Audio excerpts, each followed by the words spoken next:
শুভ সকাল আমার আদরের বন্ধু আর বান্ধবীরা, ওদিকে বাইরে পড়ে বৃষ্টি, আমি উঠে গেছি ঘুম থেকে। আজকে ফার্স্ট জন্মদিন পর একটা ব্লগ। তারপরে দেখো আমি গেছি সানপাড়িয়া এদিকে বাইরে যে বৃষ্টি পড়ে, টিপ টিপ বৃষ্টি। আমাকে তোমরা সাথে একটু শেয়ার মারি। তারপর এদিকে মা বানাইছে রুটি আর ভাজা, আর এদিকে আছে চা। এদিকে আমি সানপাড়িয়া আয়া খাই লইলাম, কেননা আমি বাচ্চা তারা লইয়া যাইতে লাগবো স্কুলে। কিছু কাজ করি না, তারপরেও আমার টাইমে কুলাইতে পারি না, স্কুলের টাইম হয়ে যায়। এদিকে চা খাই লইলাম। চা খাওয়ার পরে এদিকে লই লইছি রুটি।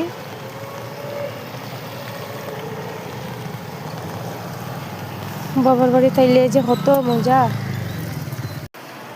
তারপরে আমি রেডি হয়ে যাইলাম গিয়ে স্কুলে যাওয়ার পথে এত বৃষ্টি পড়ে, আমি তোমরা মধ্যে একটু শেয়ার করি। আর যদি ভালো লাগে লাইক কমেন্ট শেয়ার একটা ফলো দিয়ে যাই।